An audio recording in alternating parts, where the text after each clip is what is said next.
faire une petite réorientation du débat. C'est simplement qu'au départ, dans le premier courrier qui est parti, on annonçait qu'il y aurait une conférence sur le front de gauche. Et puis au regard de l'actualité politique, et puis au regard de l'actualité du front de gauche, puisque le 6 septembre prochain, on aura ce qu'on appelle un conseil national élargi, c'est-à-dire une représentation de tout ce qui se fait dans le front de gauche depuis 2012, avec donc le collectif de personnalités qui avait permis de porter la candidature de Jean-Luc Mélenchon, des représentations des fronts thématiques et des fronts des luttes, et puis également un certain nombre de collectifs départementaux de province qui ont la chance d'avoir un dispositif collectif et d'avoir donc une expérience et qui ont été un peu labellisés par l'ensemble des forces du front de gauche.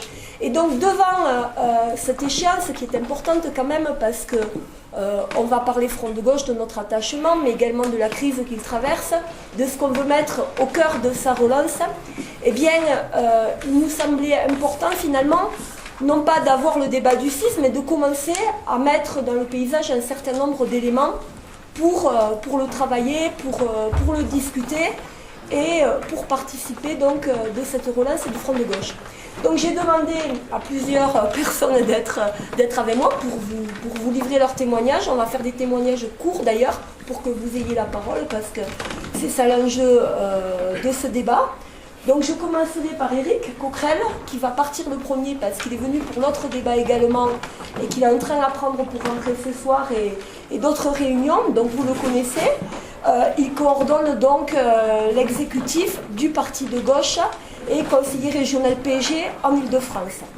Vous avez Jean-François Pélissier qui appartient donc à la troisième famille du front de gauche qui s'est constituée donc dernièrement, enfin maintenant ça date un peu donc... c'est pas terminé. Bon, voilà, donc vous êtes en éternel mouvement, ce qui prouve que vous êtes marxiste et donc... c'est la famille ensemble et donc tu es alternatif, conseiller régional également Île-de-France et membre d'ensemble qui a tenu son université il y a quelques jours à Pau. Et enfin Jean-Michel Drevon, que certains doivent connaître, particulièrement les enseignants, puisqu'il est connu pour ses activités à la FSU, comme Louis Weber qui est là-haut, qui témoignera également à partir du front thématique des intellectuels et autres. Et Jean-Michel, je lui ai demandé de venir parce que, après les dernières échéances du mois de mai, des européennes, il a initié un appel pour dire son attachement et pour commencer à mettre des revendications au cœur donc, de la relance du front de gauche. Donc, quelques mots introductifs pour faire un cours. Pour la plupart, vous venez d'avoir un débat sur l'alternative politique. Je vous propose de requalifier la situation du pays, la situation de la politique gouvernementale, mais ne pas s'y attarder. Je crois que, pour résumer le panel, il y a un jeune socialiste qui, de La Rochelle, tout à l'heure, disait on ne peut même plus parler de social-libéralisme parce qu'il n'y a ni social ni socialisme dans la politique aujourd'hui menée par le gouvernement. Vous voyez bien qu'entre la séquence présidentielle, entre l'élection de François Hollande, le gouvernement héros et maintenant le travail qui est requis à Manuel Valls, c'est-à-dire quelque part d'amener son parti et le gouvernement sur un cap d'austérité qui correspond aux politiques européennes, quitte d'ailleurs à réorienter, casser pour ne pas le Parti socialiste actuel, eh bien il y a toute une séquence politique qui fait que d'une part, mais vous le savez bien, c'est le spectacle au lendemain des européennes. On a une partie importante de la gauche qui est stérilisée, y compris dans une abstention, ce qui ne veut pas dire que cette abstention n'est pas politisée. On a ensuite la gauche qu'on représente, Front de gauche, on peut mettre également Europe Écologie Les Verts d'une certaine manière, et le NPA. Mais en tout cas, pour le Front de gauche, cette difficulté d'être présent dans le paysage, de ne pas avoir régressé en termes électoraux, en tout cas pas depuis les législatives, j'y reviendrai dans un instant, mais en même temps de ne pas incarner aux yeux de l'opinion et a fortiori aux yeux des électeurs de gauche déçus, aujourd'hui une alternative, tant sur le contenu, il faudra regarder d'ailleurs ce qui fait le poids de la fatalité et ce qui relève de la bataille qu'on peut qualifier d'hégémonique à gauche en termes idéologiques, mais également panne en termes stratégiques également, puisqu'on n'est pas perçu non plus comme un outil de rassemblement approprié pour œuvrer à faire bouger les équilibres, les rapports de force et à moyen terme incarner une alternative politique. Donc je crois que c'est à cette question qu'on doit répondre aujourd'hui et que le Front de gauche doit répondre tout ensemble avec un élément qui me paraît important, en tout cas moi, de donner en tant que communiste sur ce début de débat, c'est qu'il me semble qu'il est urgent de travailler à la convergence de la gauche et du peuple pour l'alternative. Certains de mes camarades reviendront sur le terme de la gauche, que cela signifie s'adresser très largement à la fois à ceux qui, dans les partis de gauche, dans les forces de gauche aujourd'hui, participent d'une politique anti-austéritaire ou de l'alternative politique, mais également au peuple tout entier. Et vous voyez bien qu'entre Front populaire et Front de la gauche et du peuple, il y a cette idée qu'il faut à la fois continuer à travailler avec les partis, mais maintenant sortir de ce cadre contraint et s'adresser très largement à la population. Et en même temps, j'ai commencé là-dessus. Quand on veut aller sur cet objectif-là, je pense que ça ne se passe pas sans le Front de gauche, ou ça ne se passe pas sans une famille du Front de gauche. Et je crois que ce qu'on a constitué depuis 2009 avec le Front de gauche, qui est parti de toute une réflexion sur une gauche alternative, qui date de la fin des années 80, quand le Parti communiste perd son hégémonie sur la gauche au profit du PS, jusque dans les mouvements sociaux de 95, et ensuite toutes les expériences qui se sont tenues dans les années 2000, et j'inclus dedans la création d'Europe Écologie Les Verts, mais également du NPA, bien je crois que dans ce front de gauche, on a commencé à mettre en mouvement, on a commencé à construire une alternative sur le contenu et sur la forme, à vocation majoritaire, et à être un élément populaire au service de cette dynamique. Donc quand je dis aller plus loin, c'est pas sans le front de gauche, mais c'est avec le front de gauche. Et donc il faut identifier nos problèmes et essayer de les dépasser. Alors 4 questions que je voudrais qu'on évoque, et je m'arrêterai là. La première, me semble-t-il, c'est qu'il y a une question stratégique qui nous est posée, forte. On dit le front de gauche est une stratégie, pas que, mais c'en est une. Et que je qualifierais ainsi, quel doit être aujourd'hui notre rapport à la gauche et au Parti socialiste. Je vous propose d'aller au-delà de termes tout trouvés. Vous savez qu'il y a l'idée d'autonomie qui est souvent avancée. En tout cas, dans le terme autonomie, il y a l'idée de rompre avec les politiques au pouvoir, avec la politique libérale et austéritaire au pouvoir. Mais en même temps, depuis le départ, le Front de gauche veut œuvrer sur une vocation majoritaire, avec la volonté de rassembler très largement. Donc, comment tient-on ces deux équilibres et comment parle-t-on à la gauche pour justement œuvrer à ce nouveau leadership? Une parenthèse ici, Pierre Laurent interrogeait à l'université d'ensemble sur les régionales. Et ce qui serait notre stratégie à nous communistes sur les régionales, a dit, je vais essayer de le citer sans trop le déformer, j'ai Marie-Christine qui était là, donc elle me corrigera.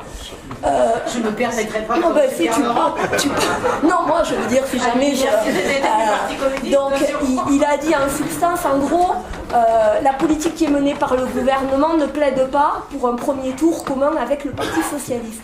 Mais ceci dit, pour moi, la question première à se poser, c'est comment crée-t-on à l'échelle des régions, au vu des politiques qui sont menées en termes de recomposition des régions et au vu des forces disponibles et des personnes disponibles, des conditions politiques pour rentrer immédiatement sur un front, sur un rassemblement alternatif et sur un contenu alternatif. Je vous y fais réfléchir parce que je trouve que c'est une manière de poser bien à la fois l'idée de rupture avec la politique gouvernementale aujourd'hui et de rassemblement majoritaire. La deuxième question que je voulais donner, c'est quel doit être notre rapport au mouvement populaire, mouvement social et citoyen. Vous le savez, au cœur de notre démarche, il y a l'idée de 6e République et de constituante, mais il y a surtout l'idée qu'aujourd'hui, pour travailler de l'alternative, eh bien, il est besoin que le peuple, dans sa globalité, les personnes se réapproprient l'action, le débat et la politique tout entière. Donc aujourd'hui, quand on regarde là où on est le mouvement social, syndical et autres, et ce n'est pas un jugement de valeur du tout, mais on est aussi les héritiers d'une histoire, ce qui se développe en termes de lutte, je pense au mouvement des intermittents, en ce début d'été, ou ce qui peut naître de convergence possible dans la société, politisée ou dans leur contenu ou dans leur forme, eh bien comment le Front de gauche s'adresse-t-il largement et comment prend-on cette question? Ensuite, comment structure-t-on donc le Front de gauche pour aider à cette dynamique? Donc vous savez bien que nous communistes, là encore, il nous faudra avoir le débat de nouveau, mais a priori on est opposé à l'idée d'adhésion directe pour une raison simple, c'est que ça nous renvoie à l'idée de parti du Front de gauche, ce qui n'était pas notre premier objectif, mais plutôt travailler à un réseau, travailler à l'idée d'un front qui puisse s'élargir à tout moment. Pour autant, il y a une question récurrente, c'est qu'aujourd'hui, eh bien, il y a des groupes constitués, mais il y a également des personnes qui veulent tout à la fois entrer dans l'action qui se déploie autour du Front de gauche, mais participer des décisions du Front de gauche. Donc comment trouve-t-on les moyens et les leviers pour se faire et pour y participer? Ça fera partie des débats du 6, mais c'est important parce que ce n'est pas découpé du débat stratégique et de contenu. Enfin, j'en avais ajouté deux petites pour la route, mais on n'est pas obligé de tout traiter. C'est à quel horizon travaillons-nous?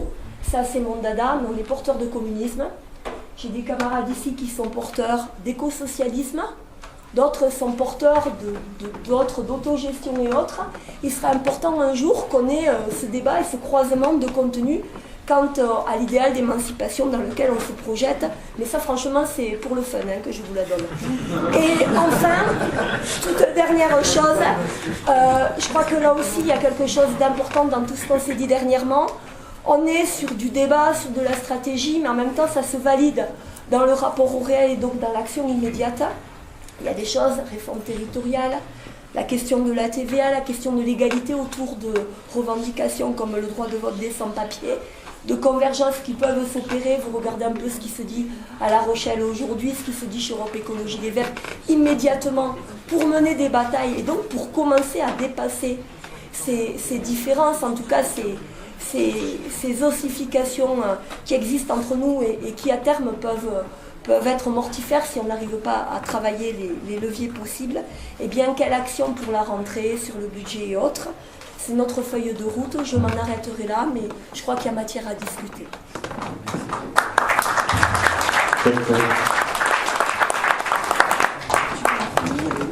Ah bah tiens, j'ai un micro. Oui, le micro et l'eau arrivent. C'est pas grave, j'aime pas l'eau. Avec Pierre,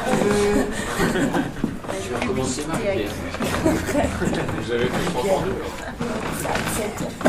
Bien, merci, bonjour à tout le monde, les gens que j'ai vus dans le débat précédent. Bon, déjà, je m'excuse parce que, comme l'a dit Marie-Pierre, notre université a tel succès que demain, la plupart des phrases sont complètes, bon, il y a quelques vacances un peu, ce qui fait que je suis obligé de repartir par les moyens que j'ai trouvés, et ce qui fait que je ne pourrais que faire une intervention préliminaire dans ce débat.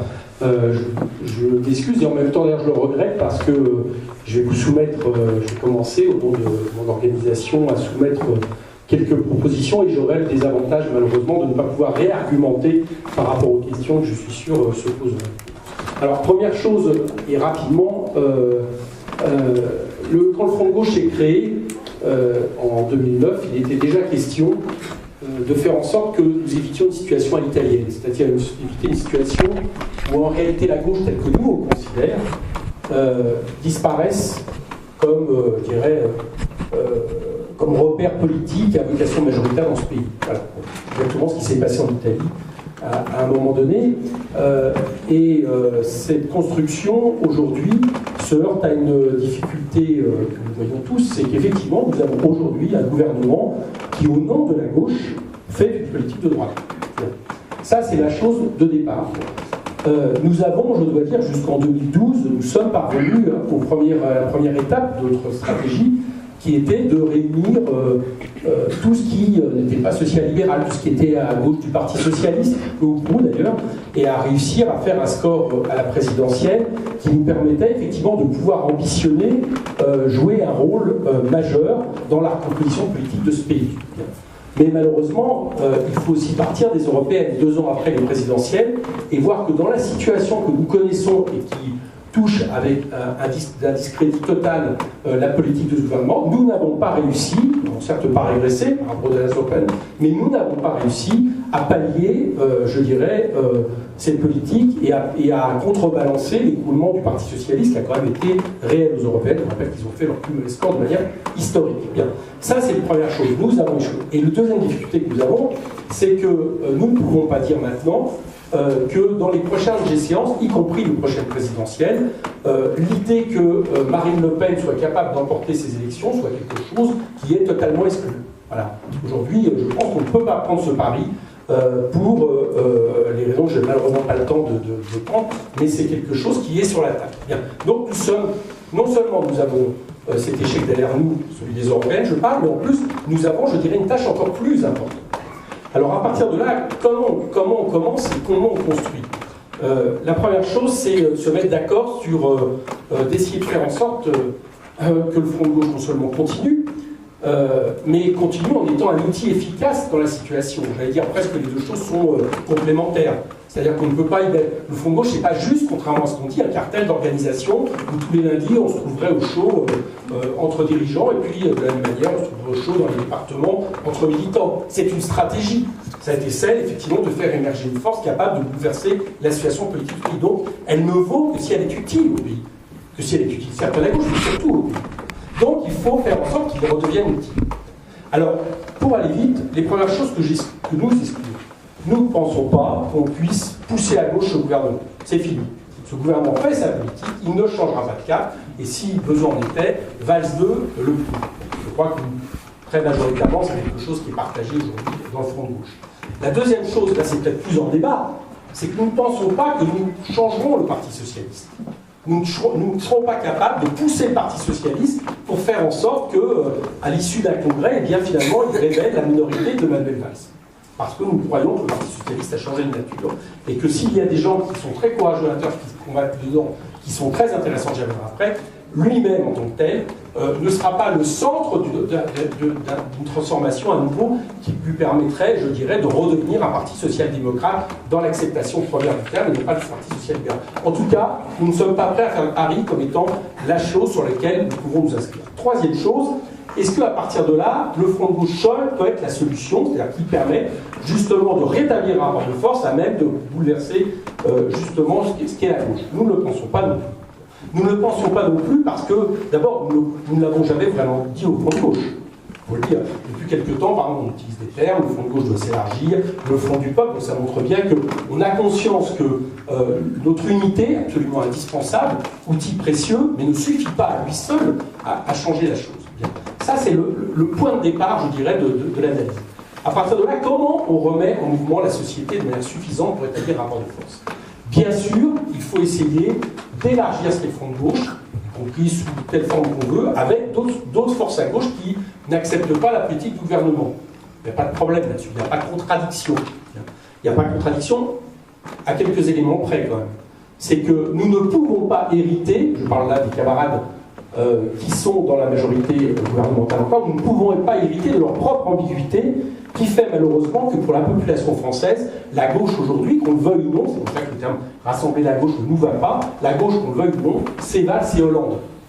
C'est ça, vous pouvez regarder, moi on a été plusieurs, je crois, ici à faire la campagne européenne, les premières questions qui nous venaient, c'était ah ben vous voyez ce que fait la gauche, et à chaque fois il fallait nous motiver d'explication pour dire nous c'est pas pareil.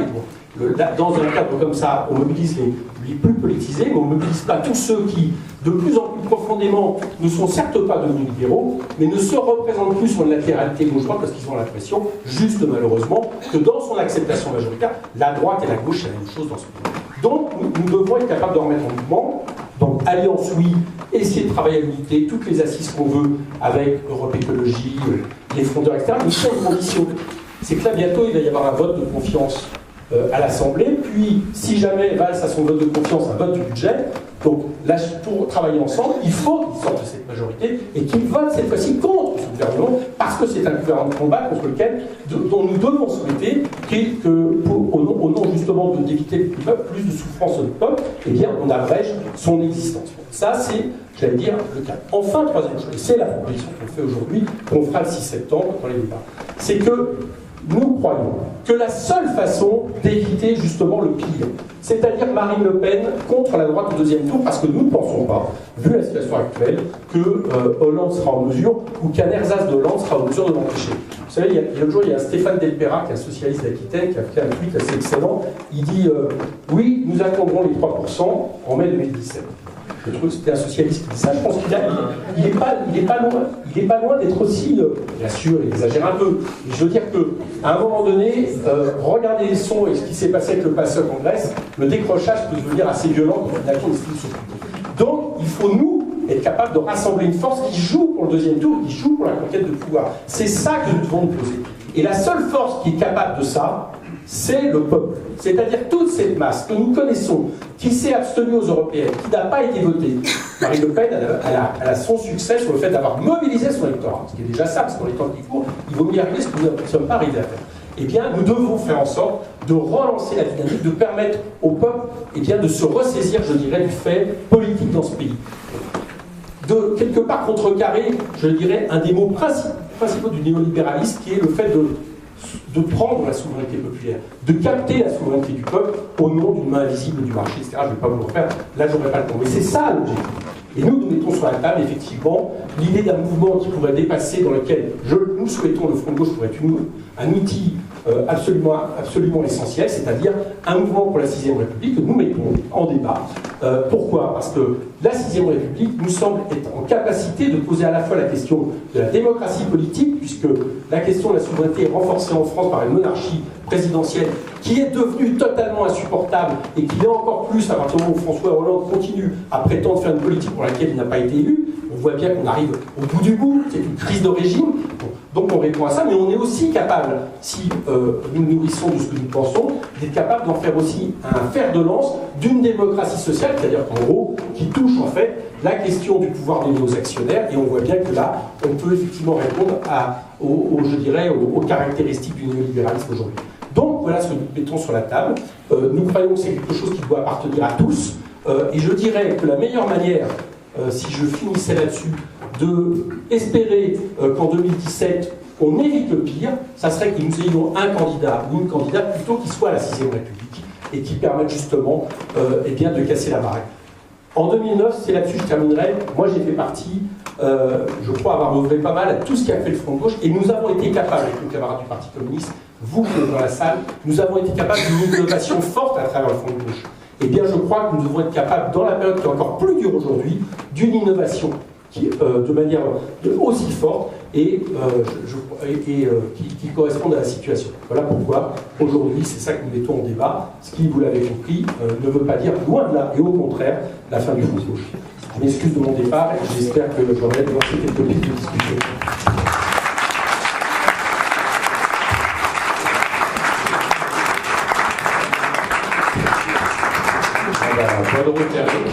Donc, j'ai combien de temps ? Je vais essayer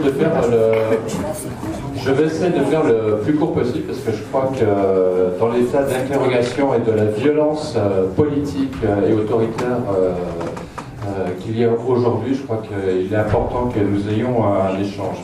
Mais en même temps, il est difficile de rebondir à la fois sur les propositions du parti de gauche et de répondre à 4, 5, 6 questions de Marie-Pierre.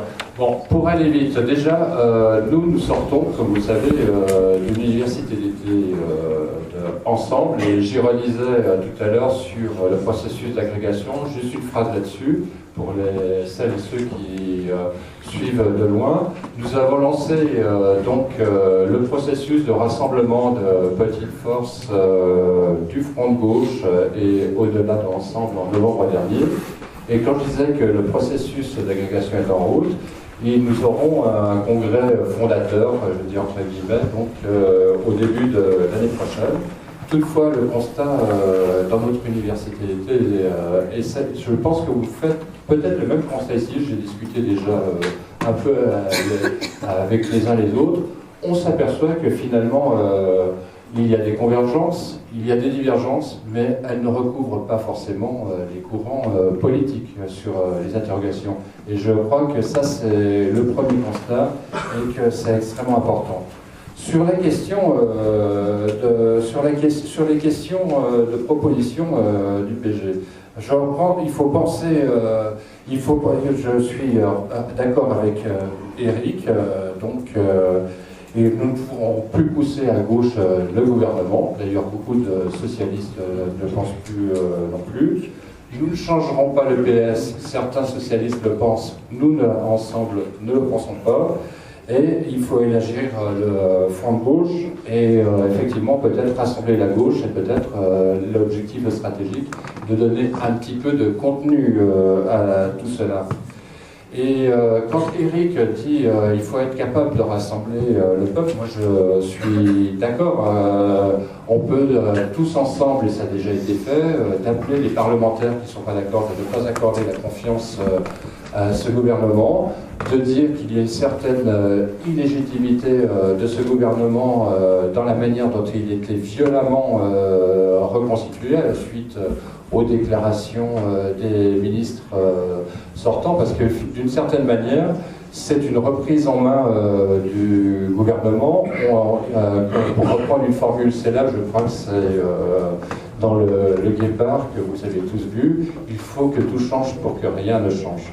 Et nous en sommes là aujourd'hui. Il y a une forme de sidération dans le peuple de gauche, je dis quand même de gauche, et chez les militants.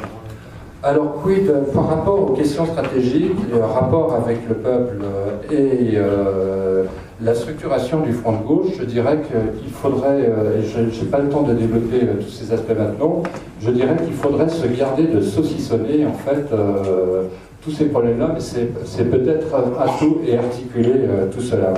Le front de gauche, il a eu un rôle important en 2009.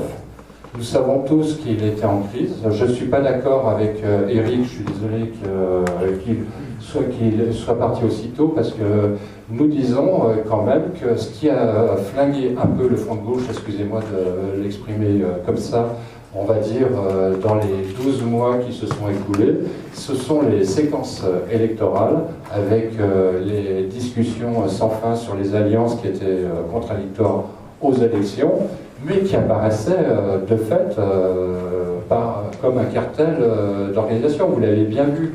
Où sont les gens qui, dans l'enthousiasme de 2009, qui sont venus aux assemblées du Front de gauche Je crois que déjà se poser la question, c'est déjà commencer à y répondre. Alors, dans cette crise, le Front de gauche est encore aujourd'hui, nous le pensons, un outil extrêmement utile. Les petits d'ensemble étaient un peu désespérés dans les dernières périodes d'être un petit peu unitaire pour tout le monde, alors que s'étalait, je le dis puisqu'on est entre nous, s'étalait dans les médias, les divisions, les joutes, pour ne pas les nommer, entre Pierre Laurent et le camarade Mélenchon, qui recouvre peut-être certains problèmes stratégiques, mais dont les militants ne se sont pas emparés. Et c'est là que c'est aujourd'hui, c'est urgent que nous devons nous en emparer. Parce que dans ce contexte catastrophique, nous portons, le Front de gauche, une grande responsabilité. On parle de l'horizon 2017. L'Europe Écologie a quitté le gouvernement et vous voyez bien que Duflot, bien qu'elle ait fait une critique, et j'ai trouvé que son livre était très très intéressant, c'est aussi un positionnement pour 2017. Il faut que le pouvoir soit au peuple, il faut que le pouvoir à mi-mandat, effectivement, quand on resserre un gouvernement comme ça, qui n'est plus socio-libéral, mais libéral tout court, qu'à un moment la parole revienne au peuple. Mais faudra-t-il attendre 2017 ou faut-il rester dans la posture? Nous pensons par ailleurs que la solution ne sera pas uniquement institutionnelle. Il faut qu'elle soit aussi intégrée dans les luttes. Le rôle politique donc, du Front de gauche n'est pas terminé. Ça suppose donc qu'ils résolvent trois problèmes, ils ont déjà été dit, mais je les reliste quand même, qui sont inextricablement liés entre eux, excusez-moi de me répéter.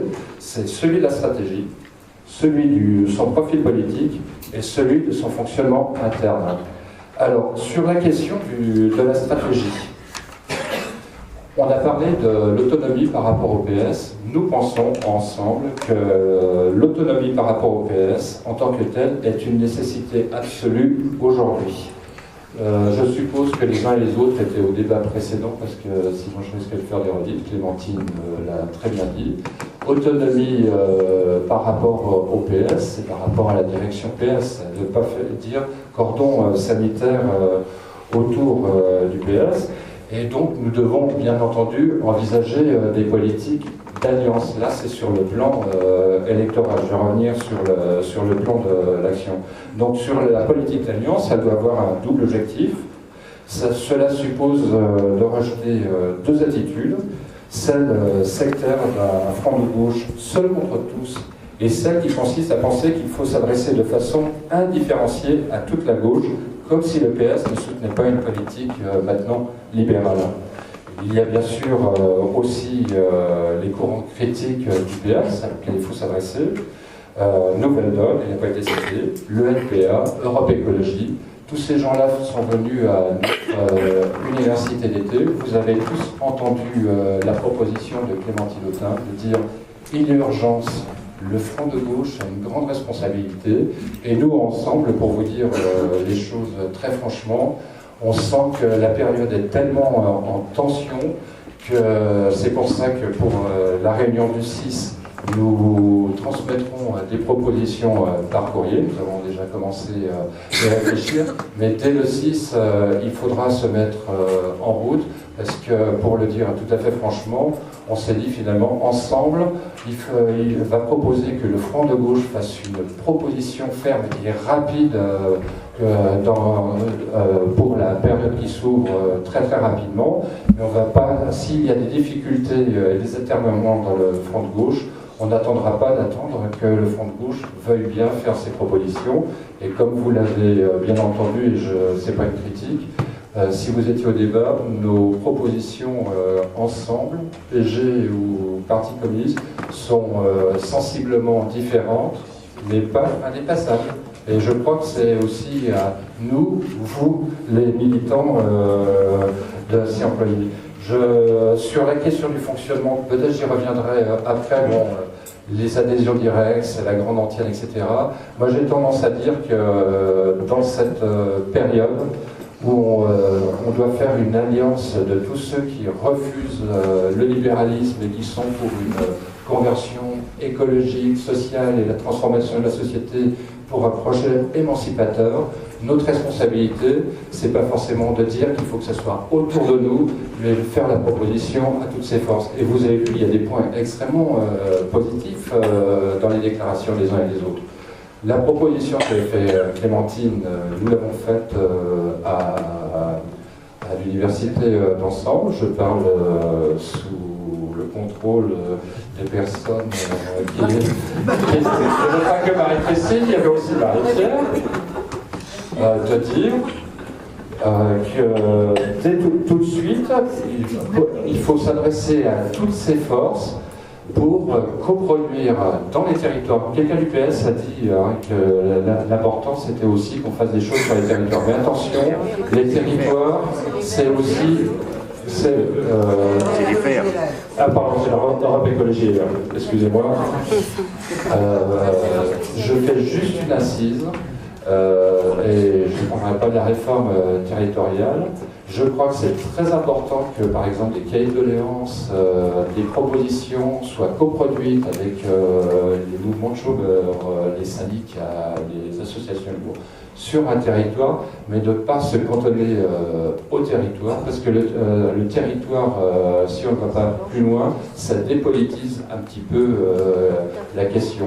J'en prendrai pour exemple que la plupart des grands projets de l'utile, excusez-moi de faire la petite provocation, on s'aperçoit qu'au nom de l'emploi, ce sont des territoires, des collectivités territoriales qui ont des revendications certes justes, mais l'addition de ces revendications légitimes autour de grands projets d'aménagement utile ne font pas sens au niveau de l'aménagement du territoire. En région parisienne, je citerai le triangle de Gonesse, je parlerai de Notre-Dame-des-Landes en Bretagne. Je ne développerai pas, puisque nous savons tous que nous avons quelques nuances sur ces questions-là. Donc, pour conclure, il faut que le Front de gauche s'adresse aux associations, aux forces politiques antilibérales et à toutes les forces. Clémentine a parlé aussi des intellectuels, du monde de la culture, des associations, de leur dire non pas venez avec nous, mais coproduisons ensemble sur le terrain et dans les contenus une alternative. Et je crois que la situation est mûre, et je pense que par exemple la configuration telle qu'elle était pour le 12 avril, en y rajoutant non pas des intentions mais vraiment des contenus, et qu'on fasse aussi des mobilisations sur le terrain, ça c'est possible. Et je termine avec que j'avais fait une incise. Cette proposition donc, a été faite à l'autre, il y avait 10 intervenants à la tribune, donc, sur un spectre très large. Seul Europe Écologie a dit banco. Donc je m'adresse, puisqu'on est entre nous, donc, à vous, militants, force du Front de Gauche. Qu'en pensez-vous? Et c'est surtout, il y a vraiment urgence, il y a une responsabilité. Il faut que dès le début septembre, on fasse mouvement, et ça ne sera pas, et je dis, c'est une petite critique, ça ne se fera pas par des initiatives unilatérales d'un de nos courants. Et là, je ne sais pas s'il y a des camarades du PG qui participent au débat dans la salle.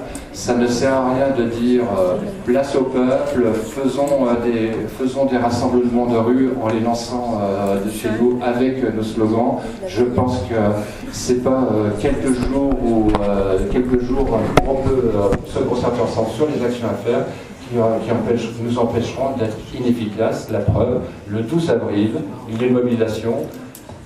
Continuons dans ce sens, et la seule chose que nous devons exiger communément, c'est que ça doit être une marche continue et pas un coup dans la rue et puis après il ne se passe rien.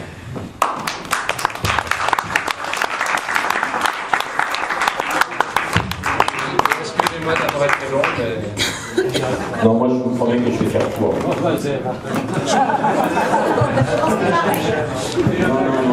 vous allez voir, Non, il y a deux débats. Il y a un débat évidemment d'orientation, il a commencé à se mener, et puis il y a un débat d'organisation. Les deux évidemment s'imbriquent. Jean-Michel, présentez-vous. Jean-Michel Drevon. Je suis ici parce que nous avons lancé avec Jacques Vider, Hamzik Kéchoyan et une centaine de personnes un appel juste au lendemain des Européennes, qui s'appelait pour un nouveau débat du Front de Gauche, qui est aujourd'hui signé par plus de 2000 personnes, et qui appelle à créer des associations partout à la base. Il y a Marie-Christine aussi qui en est signataire. Voilà. Donc c'est à ce titre que j'interviens. Donc, je disais, il y a deux débats. Un débat d'orientation, il faut qu'on le mène, et il se mène, et il est en cours. Et puis, il y a aussi un débat d'organisation. Et c'est pas vrai que les deux se mélangent complètement, et qu'on peut se contenter de mener le débat sur l'orientation. Il y a aussi le débat d'organisation. Qu'est-ce que c'est le Front de Gauche? Pourquoi on a lancé cet appel? Parce qu'on savait évidemment, à la veille des Européennes, que tout le monde avait tiré un bilan de l'échec du Front de Gauche. Il n'y avait pas besoin d'être très malin pour le savoir. Il suffisait de militer comme on l'a tous fait, pour savoir que ça ne se passait pas très très bien. Pour savoir que le côté cartel, non seulement il ne fonctionne pas, mais il est délétère. C'est-à-dire qu'il désespère, y compris ceux qui souhaiteraient pouvoir mener campagne avec nous, mener bataille avec nous, et qui l'ont fait, quand on leur a donné la possibilité, dans les municipales, sur les terrains, sur les luttes, dans les quartiers, sur les marchés, dans les usines qui ferment, etc. Partout, chaque fois que le Front de Gauche se transforme en un outil, qui devient un véritable outil de mobilisation, de débat, d'intervention, à égalité, où on met tout le monde à égalité, alors les gens viennent. Le Front de Gauche, c'est pas seulement ces 3 organisations ou ces 4 organisations, c'est des milliers de gens, c'est des milliers de militants dans les partis, mais c'est aussi des milliers de gens autour. Et je ne parle pas que des électeurs de la présidentielle, non, c'est tous ceux qui demandent que ça, mais qui nous regardent désespérés en disant vous allez vous y mettre quand?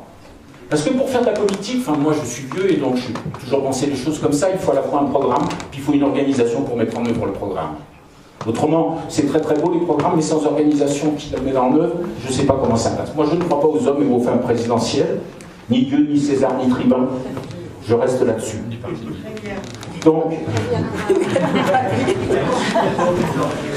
Donc je crois que ça c'est le premier point. Alors qu'est-ce que nous disions?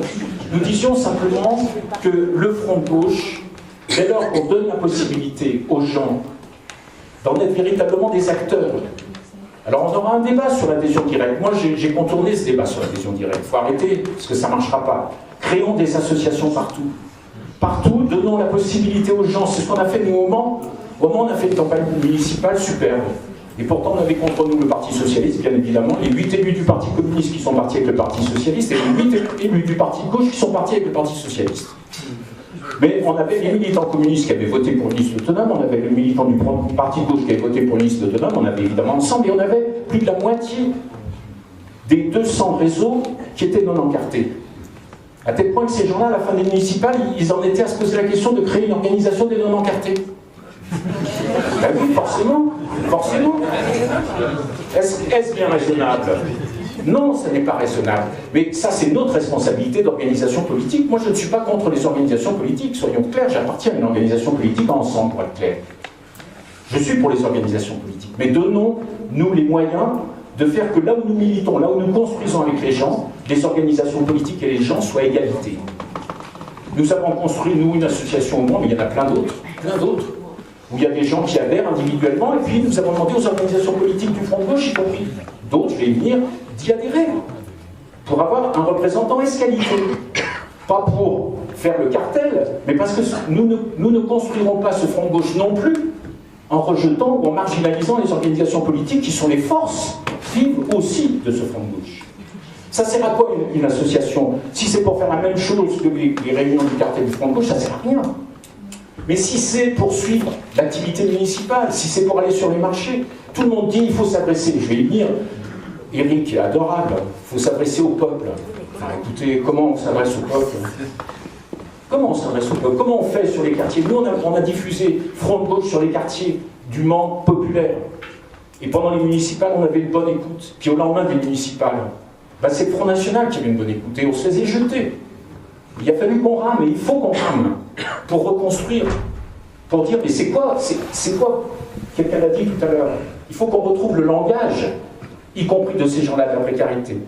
Il y a quelqu'un, Richard de Tyr, qui avait créé les Agir ensemble contre le chômage avec Claire Villiers, Aguiton, et puis plein d'autres, qui dit, voilà, la tectonique des pauvres, il faut qu'on se retourne vers ces gens-là.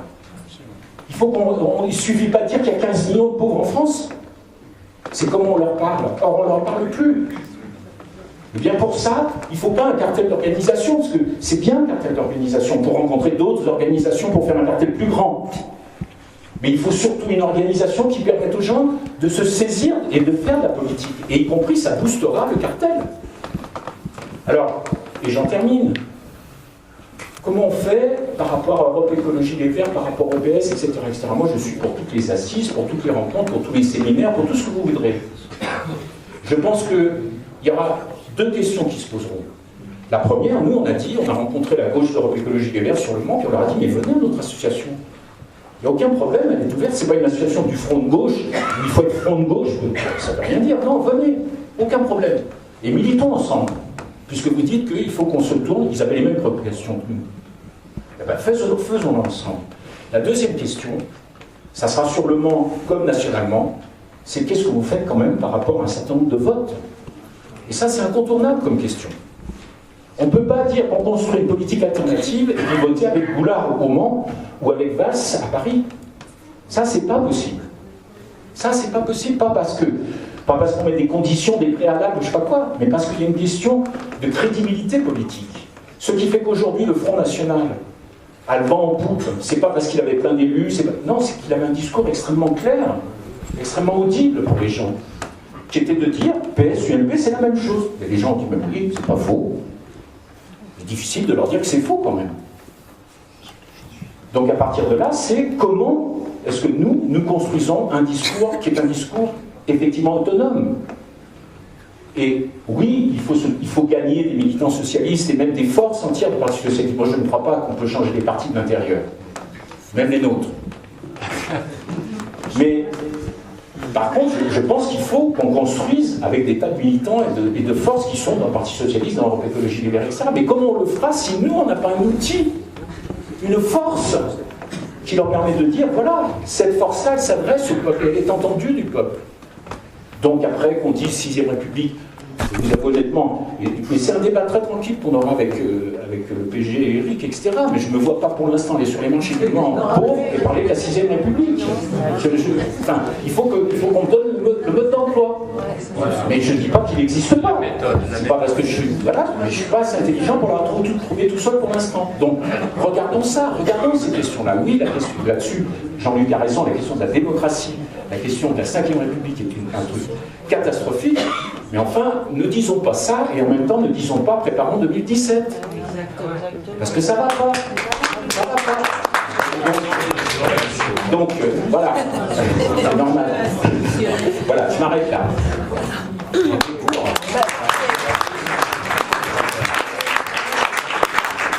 Donc, la parole est à vous. On a omis dans nos interventions de parler d'autres expériences dans les pays européens. Je pense à Syriza, je pense à Podemos, Escarmida et tout. Je pense que certains le feront dans leur intervention, mais bien évidemment, ça nous fait réfléchir sur toute une série de questions et de terrains. À vous la parole.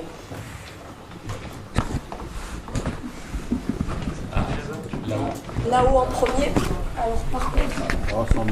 Sans micro, essayez. Il y a un micro. Moi, je me demandais justement, Jean-Michel, comment tu fais pour ne pas rester dans un parti, pour le faire changer. Comment tu fais? Tu veux m'expliquer? Tu fais exposer, imposer en étant à l'extérieur? C'est ça? Je répondrai. On continue. Je répondrai. Il y a plusieurs mains qui se sont levées, donc il y en avait. Bon, on va se donner un ordre, on va faire un. Donc il y en a. Tu y vas, tu interviens, je reviendrai. Oui, le camarade d'ensemble là disait très justement que le Front de gauche n'est pas un cartel de parti. Ça, je suis tout à fait d'accord. Et si on se considère comme ça, en effet, je trouve ça catastrophique. On n'arrivera jamais à travailler ensemble et à élargir. Mais en même temps, est-ce qu'il n'est pas contradictoire de dire que dès le 6 septembre, on fera une proposition, même si les partenaires ou les autres ne sont pas prêts, on n'est pas d'accord? Est-ce que l'important quand même, ça ne serait pas de s'entendre pour faire des déclarations communes et éviter ce qui s'est peut-être passé précédemment, quoi. Si on pense vraiment que le Front de gauche est un outil, une stratégie utile, indispensable, je pense qu'on a intérêt, bien sûr, il ne faut pas que ça s'éternise jusqu'en 2017, certes, mais on peut peut-être prendre un petit peu plus de temps que jusqu'au 6 septembre, si entre les différentes parties, on n'arrive pas à trouver quelque chose de commun, parce que c'est ça qui a, tu l'as très bien dit, c'est ça qui a cassé les dernières élections. C'est parce qu'on n'a pas, on s'est pas entendu, on a mis tous, enfin, comme disait un camarade, faut mettre sur la place publique, mais il y a des moments importants pour mettre les choses sur la place publique quand on n'est pas d'accord. C'est pas forcément au moment crucial où on a plein de choses à dire et à faire avec les gens, quoi.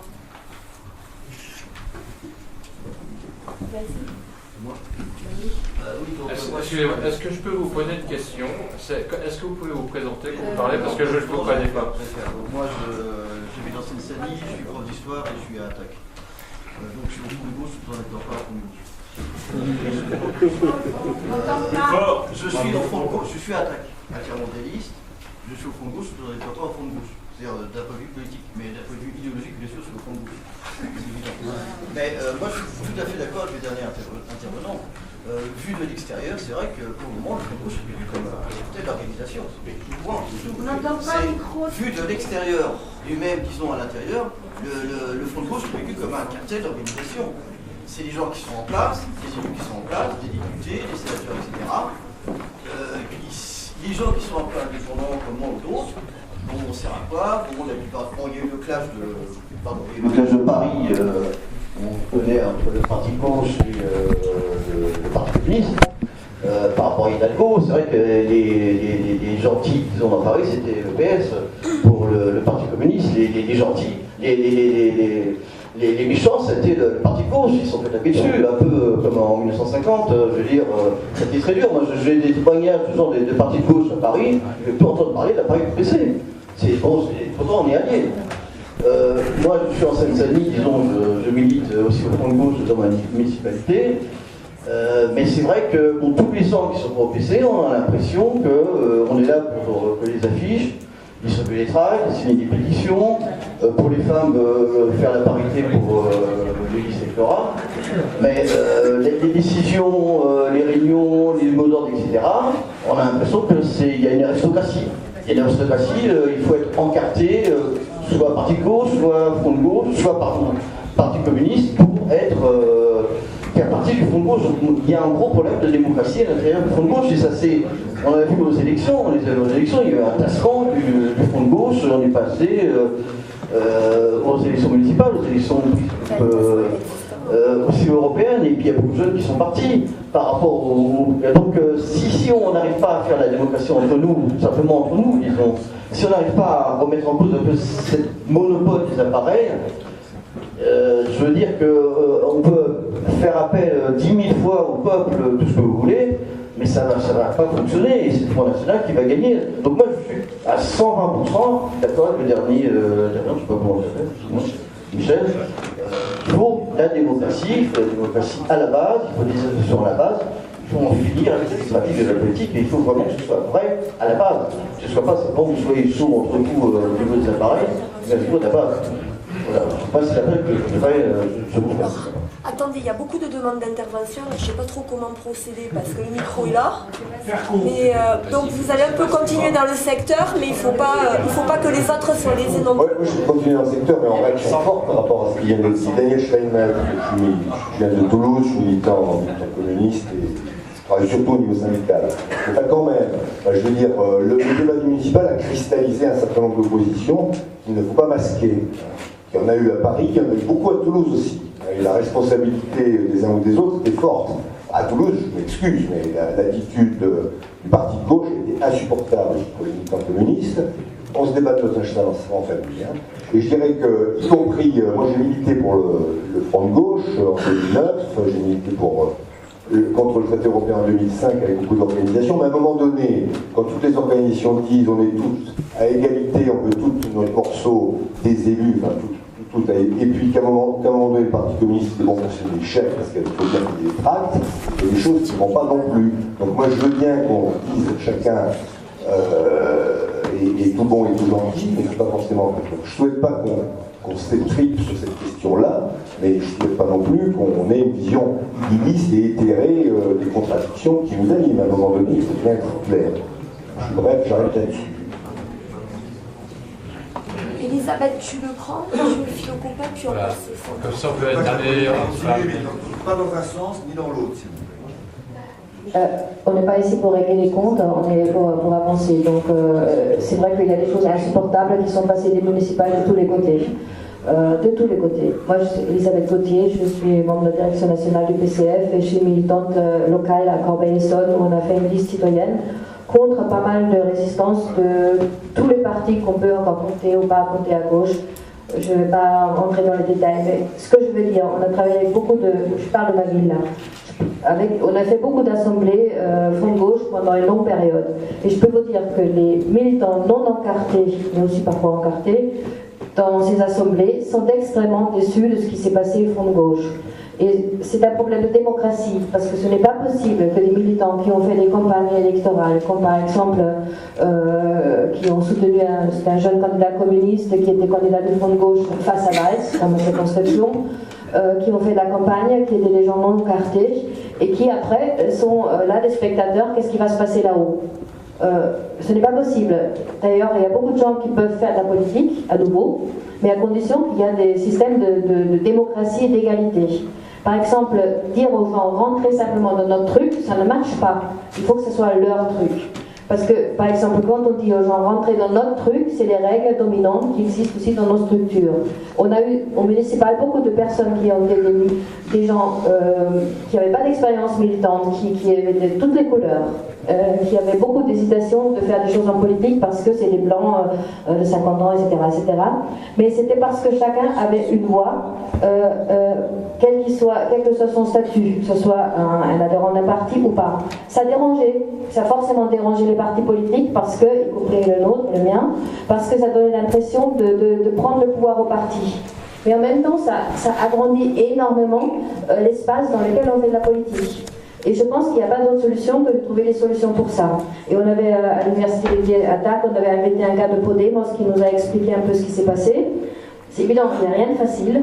Il y a la Bouchenie, il y a Podemos, je ne veux pas du tout trancher des débats, des choses comme ça, mais c'est vrai qu'il y avait en Espagne, par exemple, un basculement social important, et la question, est-ce que ça produisait quelque chose en politique, et quelque chose de positif ou de négatif? Parce qu'on peut avoir une production négative grave, comme Grillo en Italie, vous voyez où ça se termine pour l'instant, et puis on peut avoir quelque chose de positif, avec Podemos, dont on ne sait pas exactement encore comment ils vont constituer leur force, ils ne savent pas eux-mêmes. Mais en tous les cas, c'est une expression constructive qui se trouve dans notre groupe. Marie-Christine peut en parler, des choses compliquées. Mais ça veut dire que des gens peuvent faire de la politique autrement, de façon nouvelle, avec plein de contradictions. Et si nous, on ne prend pas la mesure de ça, ben, quelle est notre utilité ? Et c'est des générations nouvelles. Donc moi je pense qu'il faut qu'on prenne nos responsabilités. Les partis politiques doivent créer les conditions pour que des espaces de cette nature puissent se créer de façon paisible, amicale, constructive, critique si on veut, tout ce qu'on veut. Mais il faut que ça se crée comme ça parce que sinon vous allez voir, et nous allons voir tous, je ne suis pas plus intelligent que les autres, donc on va voir par quoi on sera débordé. Voilà, merci.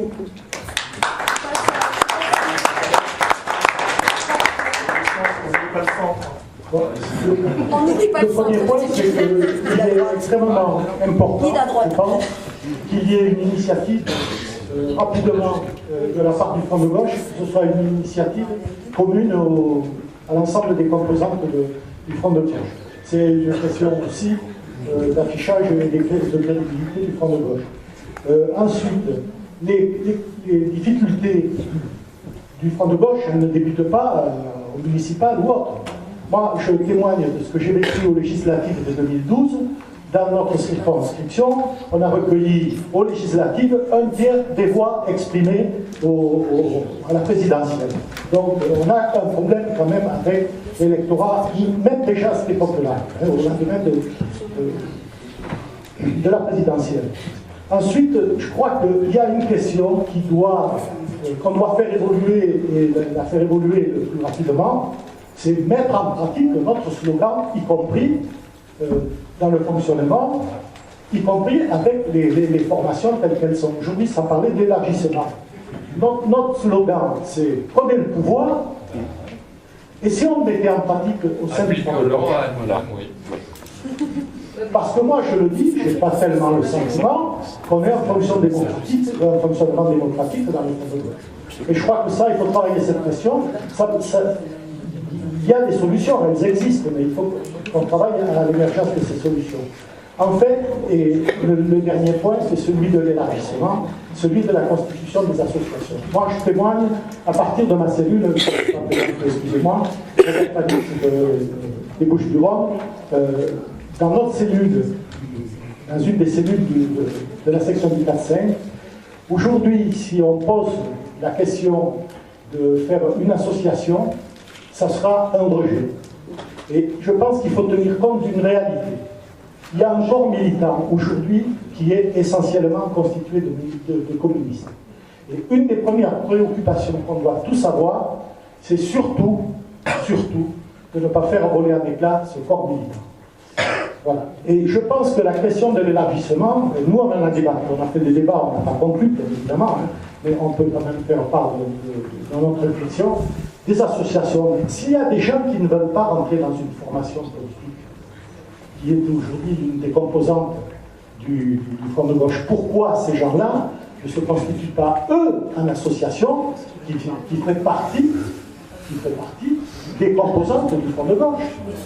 À partir du moment où on a un fonctionnement démocratique, avec des structures locales, hein, c'est un élément versé à la réflexion. Au milieu, on va au milieu là, parce que, et après on... Au milieu. D'accord, et bien tu le passeras par là. Il y a eu la gauche, la droite, maintenant c'est le centre. Bon, voilà, moi je voudrais revenir sur deux questions, l'évolution et le devenir du Front de gauche et... François Auguste, Parti communiste. Donc l'évolution et le devenir du Front de gauche et la question du Parti socialiste. Sur le Front de gauche, moi je pense qu'il y a eu une dynamique politique qui a conduit notamment à la présidentielle à un bon résultat, un très bon résultat, je considère, compte tenu du poids du présidentialisme. Dynamique qui s'appuyait sur la nouveauté que constituait, non pas à l'époque un cartel, mais une alliance de forces politiques. Souvenez-vous, les gens disaient c'est bien que vous soyez ensemble, c'est bien que vous soyez ensemble. Donc cette dynamique collective a été positive. Une dynamique d'appropriation citoyenne, souvenez-vous, les assemblées citoyennes, où il y avait du monde, ça a plu aux électeurs, et un projet politique aussi, bien entendu, qui était le programme du Front de gauche. Malheureusement, dès le lendemain de la présidentielle, je partage ce que tu as dit, c'est pas les municipales, c'est dès le lendemain de la présidentielle, cette dynamique est retombée quasiment. On a eu les plus grandes difficultés à réunir à nouveau des assemblées citoyennes, cette dynamique est retombée. Aujourd'hui, je pense, moi, que nous pouvons retrouver cette dynamique, l'étendre et la retrouver, cette dynamique populaire, cette dynamique citoyenne, en retrouvant notamment ce qui a plu à l'époque, c'est-à-dire le travail collectif là je parle du fonctionnement du Front de gauche, le fonctionnement démocratique aussi, mais c'est lié au travail collectif du Front de gauche, et aussi aujourd'hui un élément nouveau à mon avis qu'il faut absolument mettre en œuvre, c'est la participation citoyenne directe aux initiatives et aux décisions et à la mise en œuvre des décisions du Front de gauche. Pour moi, la question des adhésions directes est un faux débat. Dépassons vite ça. Réfléchissons ensemble comment on crée les conditions pour associer les citoyens directement, non seulement à l'activité, mais aux décisions qui sont prises. Évidemment, je pense que l'endroit le mieux pour ça, c'est en bas, c'est dans les territoires, dans les villes, etc. Mais créons les conditions pour que des citoyens qui ne sont pas encartés, il y en a beaucoup, on a entendu beaucoup, et on entend encore beaucoup de gens qui nous disent mais nous, on veut en être, comment on fait? On n'est pas dans un parti, comment on fait pour en être? Et on n'a pas répondu à cette question. Je pense qu'il faut répondre à cette question en inventant, en expérimentant des formes nouvelles de participation citoyenne. Il faut se lancer, il faut être un peu audacieux dans ce domaine. Je ne donne pas de recettes, mais il faut avoir la volonté politique réellement de faire ça. Si on fait ça, je pense qu'on peut recréer un élan, une dynamique, et en faisant en sorte que le Front de gauche ouvre aussi une perspective de politique qui associe et qui intègre d'autres forces, d'autres individus, d'autres forces politiques, sociales, syndicales, associatives. Ce qui a été fait pour le 12 est intéressant. Comme je ne veux pas être long, juste un mot sur le Parti socialiste. Je pense que ce que je viens de dire est la même chose. Autrement dit, moi je ne suis pas pour qu'on dise il y a le Parti socialiste, il mène une politique de droite, donc on ne peut rien faire avec le Parti socialiste. Je pense que les choses sont beaucoup plus compliquées que ça. Aujourd'hui, ce qui se passe au Parti socialiste, avec le mouvement de contestation qui se développe, est quelque chose de totalement inédit. On n'est plus dans l'idée des courants, tout ça. Il y a quelque chose d'important qui se passe. Et si ça se passe à cette échelle-là, c'est que ça se passe dans le peuple socialiste. Dans le peuple, ceux qui votent socialiste. Et dans ceux qui votent socialiste, il y a une partie du peuple, incontestablement. Et c'est là, la politique, c'est de travailler le peuple, de travailler les rapports de force dans le peuple. Et c'est en faisant ça qu'on fera bouger les choses. Et si ça bouge aujourd'hui, moi j'ai la faiblesse de penser que c'est parce qu'il y a déjà un rejet de la politique, une déception très forte, mais que commence à émerger peut-être l'idée que, il faut peut-être faire autrement. Alors c'est lent, ça va être... Mais nous, qu'est-ce qu'il faut faire? On va regarder passer le train en disant on ne monte pas dans le train. Non, il faut pousser les contradictions. Pardon? Tu veux adhérer au PS? Je pense qu'il faut pousser les contradictions dans le peuple pour contribuer à créer une majorité pour une autre politique, une majorité alternative. Et oui, s'il y a des socialistes qui veulent... Et on ne va pas demander à des socialistes de renoncer à être socialistes. Ou alors de nous rejoindre, entre guillemets. C'est pas ça la question. Mais si on arrive à créer des mouvements, des rassemblements sociopolitiques dans lequel il y a des socialistes, c'est comme ça, à mon avis, qu'on arrivera à créer une alternative qui peut devenir majoritaire. Excusez-moi, juste un petit mot. Pardon, oui, vous pouvez l'applaudir, il n'y a pas de problème. Mais juste, on a environ 20 minutes avec la salle. François, je trouve qu'il a bien permis de faire le levier entre les deux débats. On est un peu inquiet ici parce qu'on a beaucoup parlé de démocratisation du front de gauche. Ça ne règle pas toute la question politique. Il y a un camarade là-haut qui a dit le front de gauche, le problème ne commence pas au municipal. Je partage. Dès les législatives, on a un problème d'utilité au paysage. Et pourquoi ? Je crois que la question de la gauche, elle est dedans. Comment on est utile à gauche ? Et donc, Mélenchon, dans son interview aux Inrecuptibles, il a cette formule je ne suis pas là pour rassembler la gauche, mais pour fédérer le peuple. Les deux sont-ils incompatibles ou pas ? Pour moi, non. Je pense qu'il faut les deux, avec ce qui a été dit sur les cartels et autres. Tsipras, il dit « nous sommes la gauche ». Quand il dit ça, il y a pourtant la stratégie de Syriza qu'on connaît. Mais en même temps, moi je crois que s'arroger la gauche de manière, non pas hégémonique, mais de manière majoritaire aujourd'hui, ça touche au débat stratégique, mais je crois qu'on ne règle pas le débat simplement en délégitimant le PS, mais ça touche également au débat de contenu. Et je crois qu'aujourd'hui, l'un des problèmes qu'a le Parti socialiste par rapport à ses propres adhérents, c'est que Valls, il a franchi une ligne qui est la ligne culturelle de la gauche. La gauche, aujourd'hui, quand même, et heureusement, elle a encore des repères qui sont quelque part autour des services publics, du partage des richesses, de la démocratie. Comment on joue sur tous ces leviers ? Donc ça nous ramène à toutes les questions. Je vous propose de les intégrer dans vos interventions. Allez-y, vas-y. Je m'appelle Sébastien Marcovic, je suis communiste non encarté dans un collectif à Drancy. Donc, je dirais plusieurs choses sur le sujet. Je pense qu'il y a quand même une ligne d'accord commune.